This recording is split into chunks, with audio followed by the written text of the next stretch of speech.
మనందరికీ కోర్టుల గురించి తెలుసు. High court, Supreme Court. కానీ వీటి నీడలోనే పనిచేసే మరో శక్తివంతమైన న్యాయ వ్యవస్థ ఉంది. అవే ట్రైబ్యునల్స్. న్యాయాన్ని వేగంగా అందించాలనే ఒక గొప్ప లక్ష్యంతో వీటిని ఏర్పాటు చేశారు. కాని ఇప్పుడు అవే ఎన్నో వివాదాల్లో చిక్కుకున్నాయి. ఎందుకని?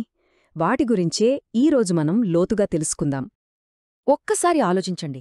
ట్యాక్స్కి సంబంధించి ఏదైనా సమస్య వచ్చింది, లేదా ఒక కంపెనీకి చట్టపరమైన చిక్కులు ఎదురయ్యాయి. ఏళ్ల తరబడి కోర్టుల చుట్టూ తిరిగే బదులు కేవలం ఆ నిర్దిష్ట సమస్యను పరిష్కరించడానికే ఒక స్పెషల్ కోర్టుంటే ఎంత బావుంటుంది? ఆ ఆలోచన నుంచే ఈ ట్రిబ్యునల్స్ పుట్టాయి. సింపుల్గా చెప్పాలంటే ట్రిబ్యునల్స్ అంటే న్యాయ ప్రపంచంలో ఉండే స్పెషలిస్ట్ డాక్టర్ల లాంటివి. ఎలాగైతే ఒక జనరల్ ఫిజీషియన్ కాకుండా గుండె సమస్యలకు కార్డియాలజిస్ట్ దగ్గరికి వెళుతామో అలాగే ఇక్కడ కూడా అంతే. పన్నులు, పర్యావరణం, కంపెనీ వ్యవహారాలు, ఇలా ప్రతి సమస్యకు ఒక స్పెషలిస్ట్ అన్నమాట.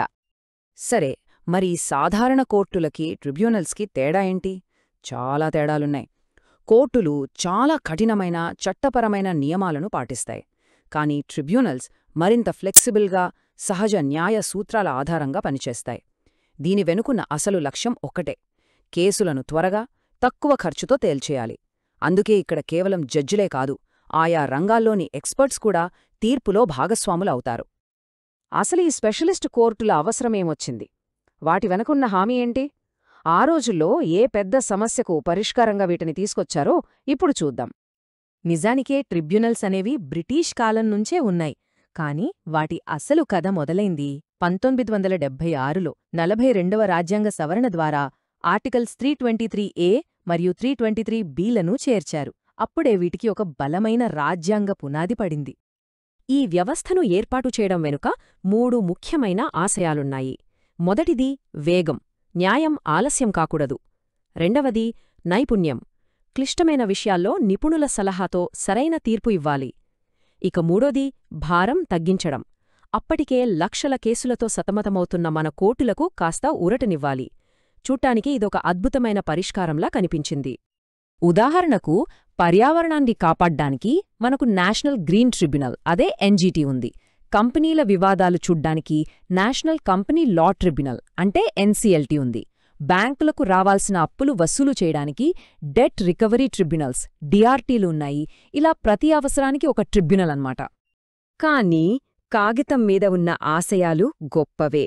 మరి ఆచరణలో ఏం జరిగింది? ఆ వేగవంతమైన న్యాయం అనే హామీ ఏమైంది? ఇక్కడే కథ మలుపు తిరిగింది. ఈ పరిష్కారమే ఇప్పుడు కొత్త సమస్యలకు కారణమైంది. ఈ వ్యవస్థ పునాదులనే కదిలిస్తున్న అతి పెద్ద సమస్య ఏంటంటే స్వాతంత్ర్యం లేకపోవడం.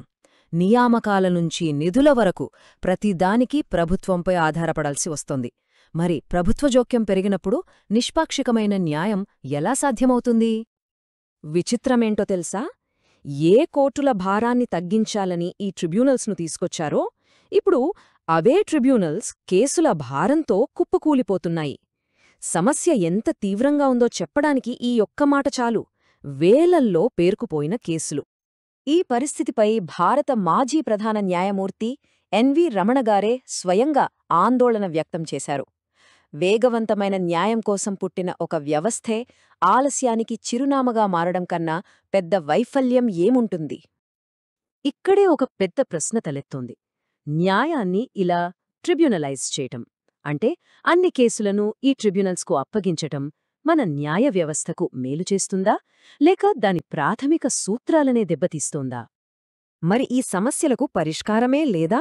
న్యాయ వ్యవస్థ దీనిపై ఎలా పోరాడుతోంది? ట్రిబ్యునల్ స్వాతంత్ర్యాన్ని నిలబెట్టడానికి ఎలాంటి ప్రయత్నాలు జరుగుతున్నాయో ఇప్పుడు చూద్దాం. ఈ విషయంలో సుప్రీంకోర్టు వైఖరి చాలా ఆసక్తికరంగా మారుతూ వచ్చింది. మొదట్లో ట్రిబ్యునల్స్కు పూర్తి మద్దతుచ్చింది. కానీ ప్రభుత్వ జోక్యం పెరగడాన్ని గమనించి తన స్టాండ్ మార్చుకుంది. వాటి స్వాతంత్ర్యాన్ని కాపాడటానికి క్రమంగా చాలా కఠినమైన తీర్పులివ్వటం ప్రారంభించింది. ఈ అన్ని సమస్యలకు ఒకే పరిష్కారంగా ఒక శక్తివంతమైన ఆలోచన ముందుకొచ్చింది. అదే జాతీయ ట్రిబ్యునల్ కమిషన్, లేదా ఎన్టీసీ. ఇది వ్యవస్థను సమూలంగా మార్చగల ఒక విప్లవాత్మక ప్రతిపాదన అని చెప్పొచ్చు. ఈ ఎన్టీసీ ఆలోచన వెనుక ఉన్న సూత్రం చాలా సింపుల్. అదే స్వాతంత్ర్యం. నియామకాల నుంచి పరిపాలన వరకు అన్నీ చూసుకునే ఒక స్వతంత్ర సంస్థను ఏర్పాటు చేయడం. దీనివల్ల ప్రభుత్వ జోక్యం పూర్తిగా తగ్గిపోతుంది.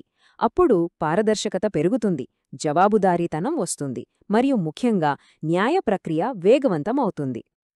చివరిగా ఒక కీలకమైన ప్రశ్న మిగిలి ఉంది.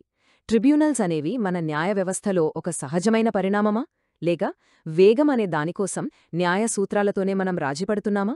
ఈ వ్యవస్థ యొక్క భవిష్యత్తు ఈ ప్రశ్నకు మనం కనుగొనే సమాధానం మీదనే ఆధారపడి ఉంటుంది.